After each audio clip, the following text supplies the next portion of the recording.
Welcome to TVBS Meeting Room, where we tackle global issues with a view from Taiwan. I'm your host, Wen-Chi Yu. Today's guest needs no more introduction. Dr. Richard Bush was the chair of the American Institute in Taiwan from 1997 to 2002, and a familiar face to Taiwan. He served in the U.S. government for almost 2 decades, focused on East Asia.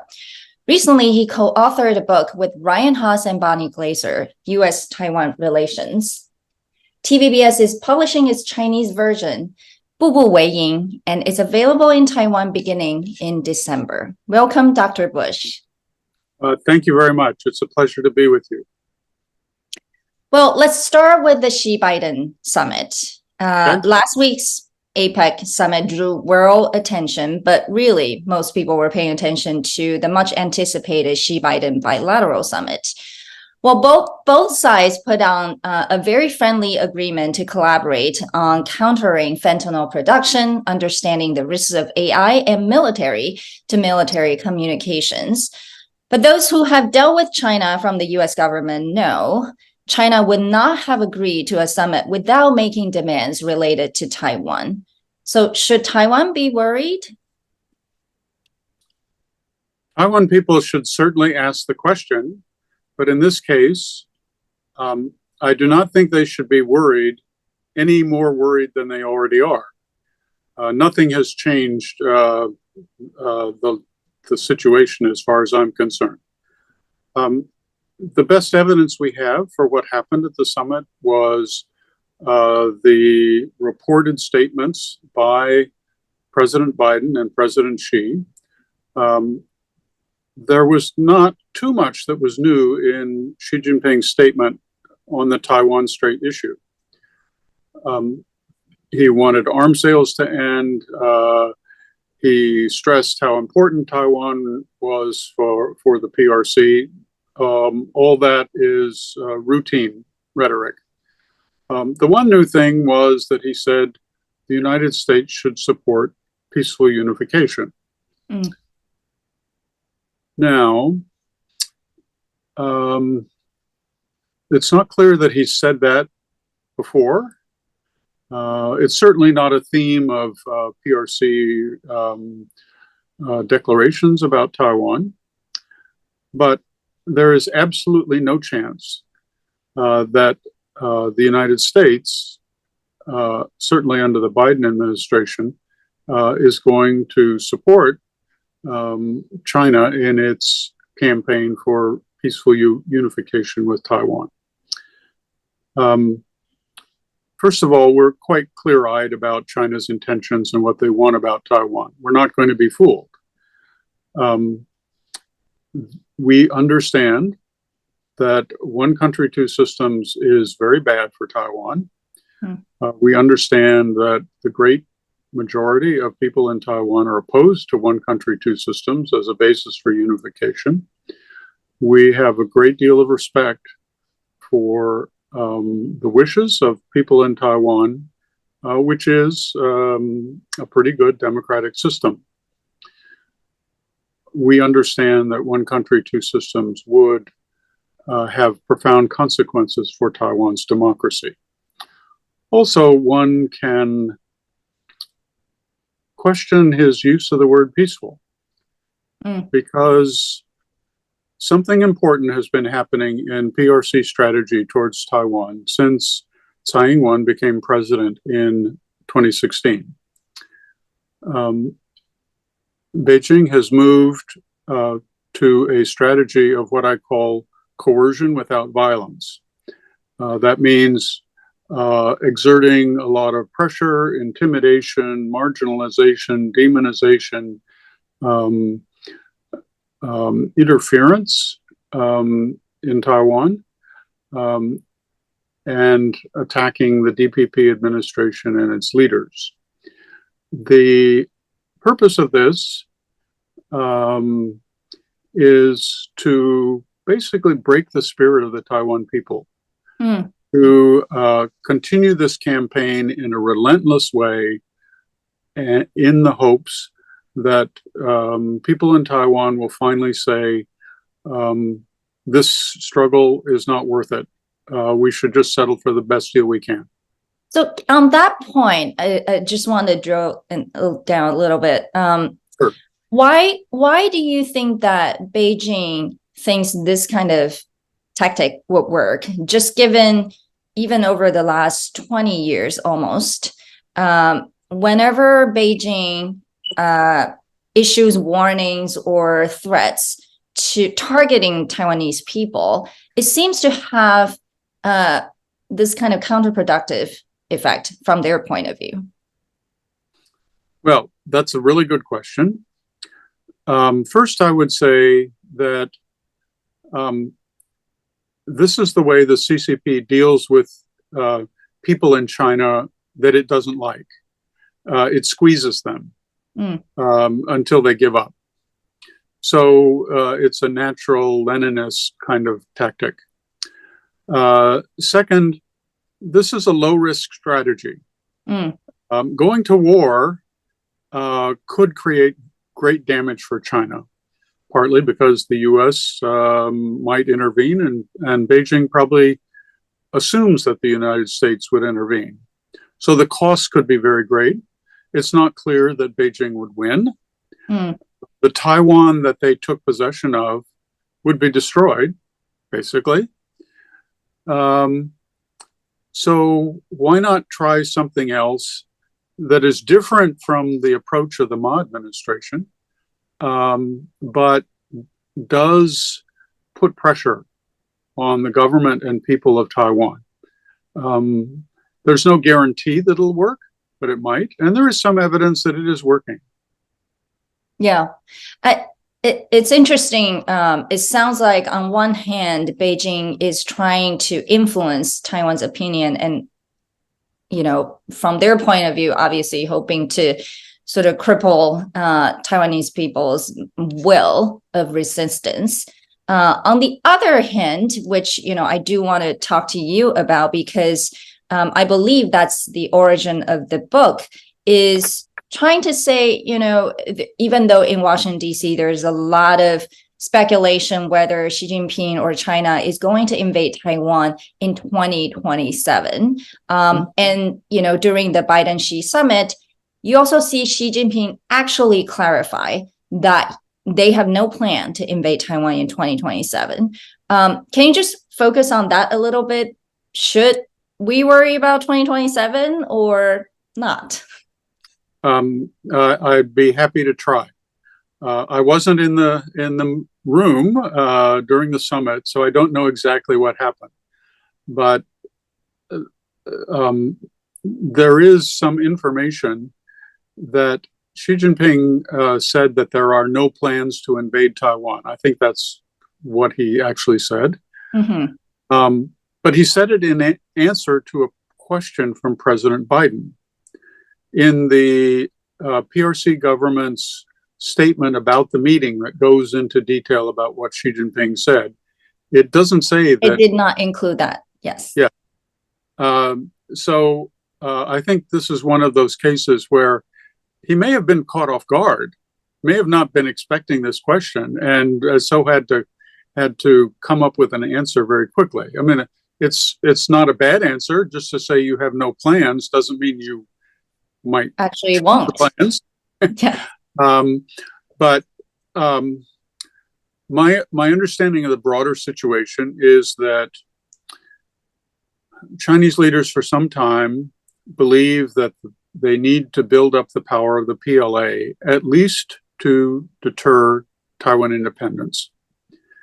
And that if they do not have the ability to punish Taiwan militarily, then some Taiwan leaders might be tempted to move in the direction of de jure independence. Now, just because you have the capabilities that ultimately could be used to attack Taiwan, and that's where PRC is moving, that doesn't mean that they're going to be used. There's a difference between capabilities and intention. Yeah, and I think that's the main debate in Washington, D.C. these days. Yes. And I think the smart scholars believe that what Xi Jinping has told the PLA is you get ready to fight, and then I'll tell you whether you fight or not. I will make the decision. I think if you study the messaging coming out of the administration over the last couple of months, you will see a lot more discipline and moderation in what we say about this. The situation was very confused, and I'm sure people in Taiwan were very confused and anxious about the messaging coming out of Washington. But I think it's better now. Yeah. I mean, so let's say, maybe the deadline is not 2027, but it still doesn't mean that Beijing doesn't harbor the intention to invade or take over or unite Taiwan from their perspective, ultimately, right? Especially with the military means. And I think the question is always, it's not about whether they will do it, it's about really when. And, when Beijing would think that it is really ready to make the move. And so, how should Washington, D.C. really think about this, just given, there's so many different perspectives and honestly, a little bit of noise around this urgency. What in your expert opinion should be the right way of assessing the risk level? Well, first, I think we need to clarify that for Beijing, the choice is not between going to war and appeasing a government in Taiwan that does not want to pursue unification.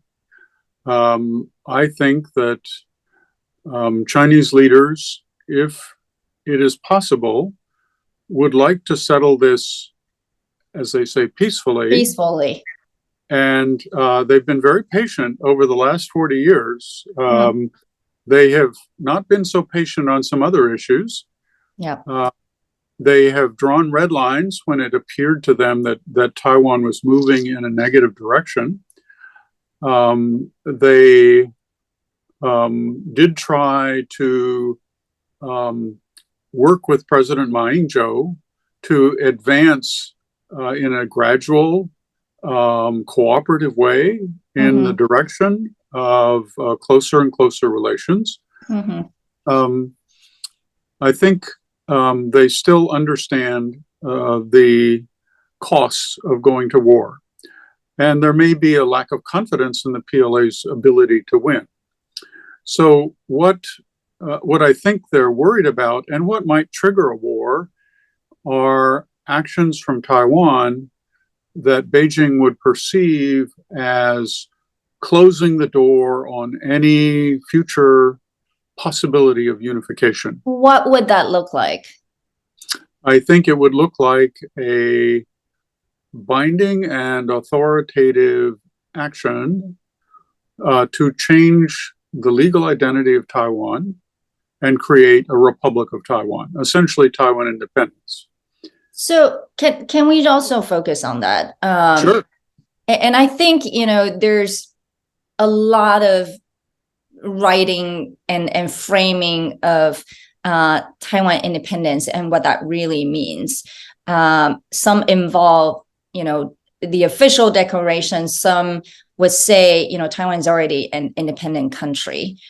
Regardless, the status quo in Taiwan right now, in some way, sort of fits the DPP's, the current ruling party's narrative that Taiwan is already an independent country. So I guess my question comes down to the status quo, because in the past, I believe status quo is the accepted status to describe the current Taiwan and Beijing relationship. And both sides seem to be okay with that.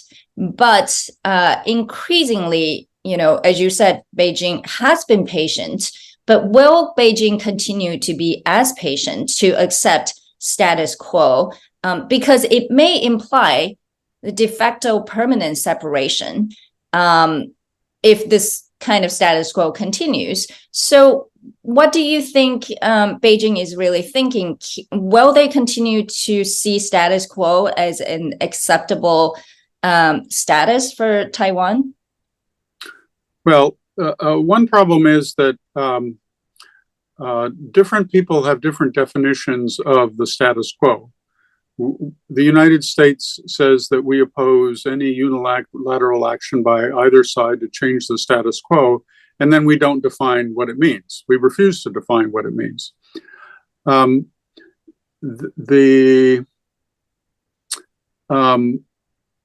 statement that the Republic of China or Taiwan is an independent sovereign state is a complicated one. There is a technical international law definition of that, which really means, I think, non-subordination of Taiwan to any other sovereign entity. It's a claim of sovereignty. Mm-hmm. It's not saying we are a separate state in the international system, but it serves a political purpose as well. Oh, I would note that I did a little bit of research about when this formulation was first used. And the earliest case I found goes back to October 1971, when Taiwan, or the Republic of China, had to leave the United Nations. Yes. Yes. And the person who said it was President Chiang Kai-shek. Yes. So if he's saying that, it means something different from, a de facto declaration of independence. What I think is most important about it is its political use. Yeah. And if you say Taiwan or the Republic of China is an independent sovereign state, we don't need to declare independence, that is a way of saying to the deep green faction of the DPP, we don't need to pursue your agenda. Your agenda is unnecessary. Now, whether the deep green faction believes that or not is another question. But it's useful. President Lee Teng-hui used that trick in his inaugural speech in 1996. Yeah.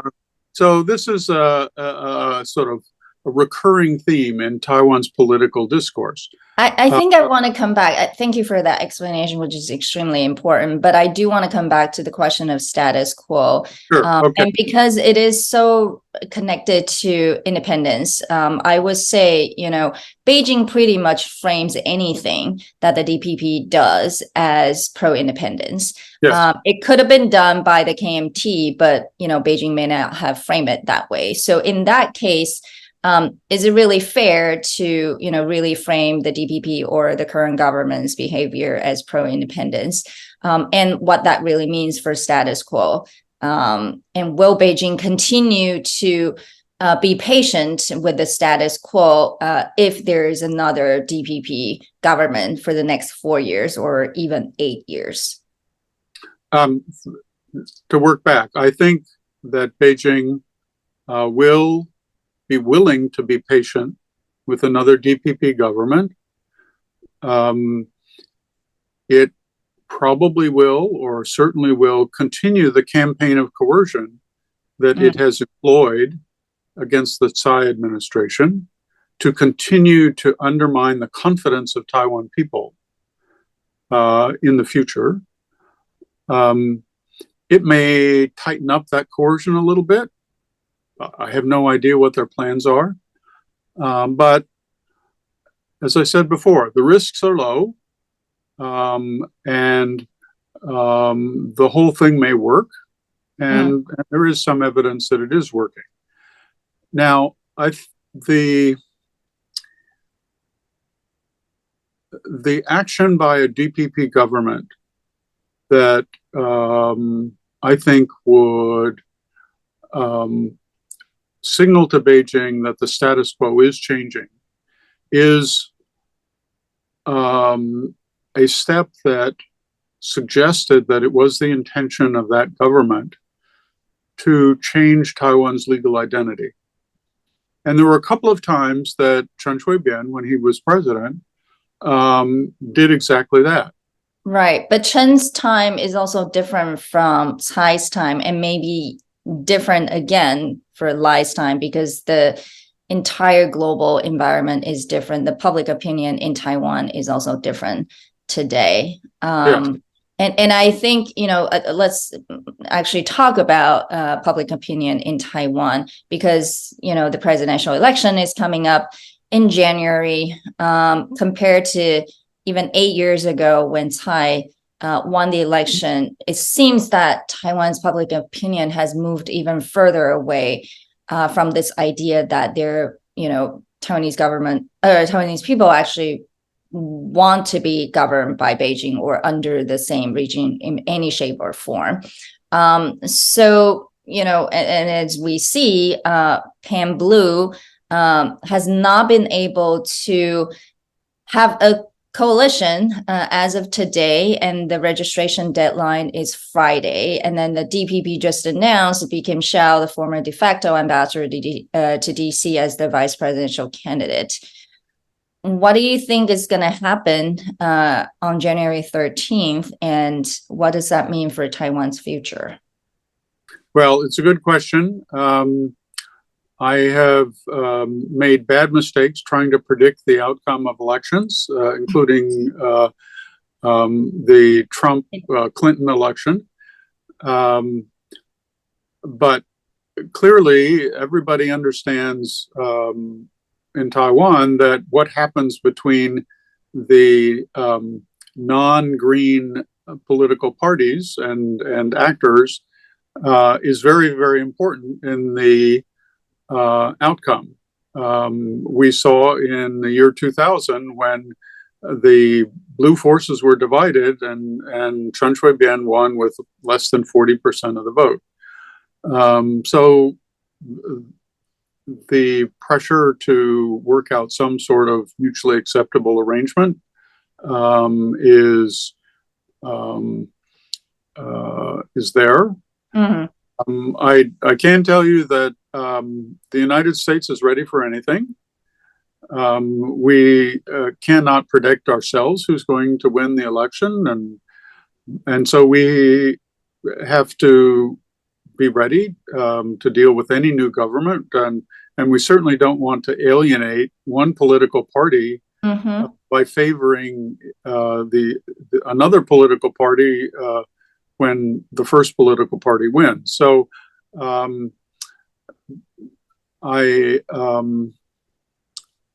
do hope that Taiwan gets a government that is smart, coherent, and effective. That's what the people deserve. And would you say Tsai's government has been smart, coherent, and as you described? Well, I think both the Ma Ying-jeou government and the Tsai government, in different ways, have been that way. I think that, first of all, President Tsai has not taken the kind of risks that Chen Shui-bian took. Her mantra is don't bow to pressure, but don't provoke the PRC, even though we have American support. That's a very good guideline. And it seems that maybe William Lai will follow the same guideline. I think one thing that has happened is that Taiwan political leaders have accommodated to the status quo preferences of the population, who are very important in all of this, right? Yes. And a majority of the public appears to understand that changing Taiwan's legal identity by creating a Republic of Taiwan would lead to war. And they don't want war. They also understand that for the United States, how the war begins is very important in what we do. And for Taiwan to start the war through this political action would probably mean that Taiwan was on its own. Yeah. Well, I think, the Taiwan issue, I mean, you've been working on it for your entire career. And, more recently, it's become more important because of the economic aspect of it. So, more than military deterrence, but economic deterrence has become an important tool for U.S. policy toward China and thus Taiwan. So that's why you see the CHIPS Act, export control policies are, kind of touted as a new industrial policy that prioritizes U.S. economic security. And these policies have clear implications for Taiwan. And some in Taiwan have questioned whether Taiwan is actually sacrificing its leadership in the semiconductor sector for the U.S. interests. Specifically, for example, TSMC onshoring, Arizona investing in new fabs, etc. What is your view of those movements? Well, first of all, in this particular topic, we need to distinguish between the United States and Donald Trump. Donald Trump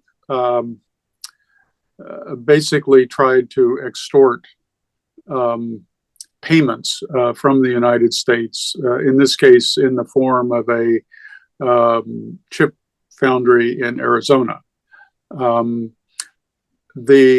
My larger answer to your question, though, is that I think that Taiwan has so firmly established its dominance in this sector and has been very smart about keeping it in Taiwan and to protecting its intellectual property, to creating clusters of cooperation among different Taiwan companies, and to embedding Taiwan in larger global supply chains that I'm not sure we're smart enough or have the resources to significantly undermine that. And I think that one could say that for a company like TSMC, it makes sense to diversify a little bit. In countries where the business environment is good, where legal protections are good, where intellectual property protections are good, and where it gets chip production closer to the customers of the ultimate product. That's a business decision, and TSMC has made some really good business decisions over the years. So one can have confidence that they'll do the right thing. It was probably a bad idea for the United States to give up its lead in the production of semiconductors, but we did. So now we have to live with that. We can't get it back. You do not believe the U.S. can get the capabilities back? We may be able to recreate or create capabilities in certain specific sectors of the larger semiconductor sector. We do a lot better by cooperating with TSMC and other Taiwan companies. But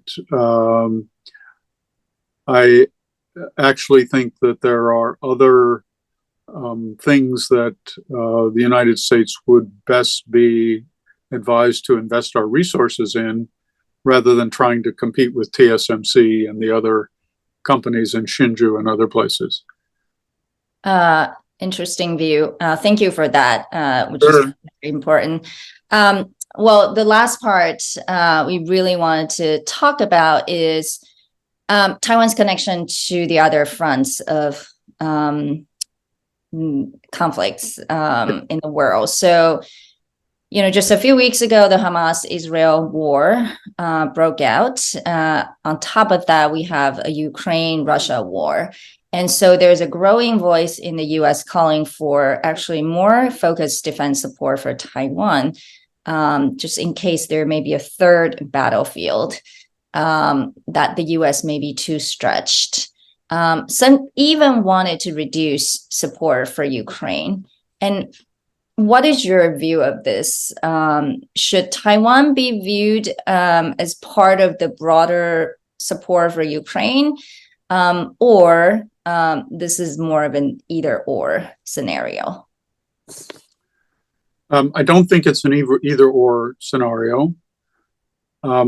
Certainly, the Ukraine war and the Israel-Hamas conflict strain the United States to some extent. Even though we're not in the battle and that we are providing support of various kinds. The arsenals as well. I mean, that's a big part. Yeah. Arsenal, intelligence, organizing allies and partners. And that all takes time. And in decision-making in the U.S. government, the most basic or the most important decisions have to be decided by the same group of top people. So you may be sort of making decisions concerning Ukraine in the morning and then Israel Hamas in the afternoon, and coming back to Ukraine in the evening. It's very stressful. But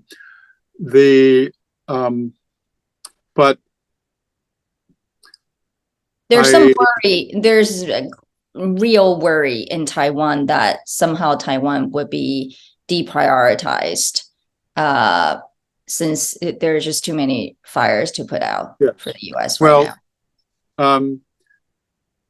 I think that the Taiwan situation is different from these two conflicts, in part because of Beijing's strategy towards Taiwan. Yeah. People in Taiwan think it's either war or no war. But what's going on is something in between. It's coercion without violence. Mm-hmm. And I've already talked about it. I don't need to repeat too much. But if what Beijing is doing is coercion to undermine public confidence, then Taiwan has time. Mm-hmm. The United States has time to build up Taiwan's resources in case Beijing ever decides that they do have to go to war. Taiwan has control over destiny by approaching cross-strait relations in a mature and cautious and non-provocative way. I think that although the Taiwan matter is very complicated, although it does require attention from at least some people in the U.S. government, it's a different order of what is going on with the daily problems of Ukraine and Israel Hamas. So last question, is time on Taiwan's side or on Beijing's side? Well, I used to say that time's on Taiwan's side. It really depends on which aspect of the problem you're looking at. If you're looking solely at the military side, you would have to say that given the fact that Beijing has built up its military capabilities so quickly and so comprehensively, and Taiwan has been slow to build up its own, that maybe time is on Beijing's side. But that's to use a purely military logic. If you look at the political dimension of this conflict, this dispute, you would have to say that, in a way, Beijing is falling behind. And that its approach to one country, two systems, which it seems to be unable to change or abandon or adapt, has less and less of a market in Taiwan. And its treatment of Hong Kong, which was under the one country, two systems formula, is just further strong evidence of why Taiwan people should be opposed to it. Well, it clearly needs a new framework and almost like a marketing strategy as well. Yes. Taiwan people are pretty smart, though, in figuring out what the game is. Yeah. The other thing that's going on is that Xi Jinping really prioritizes political control. And that was really what was going on in Hong Kong.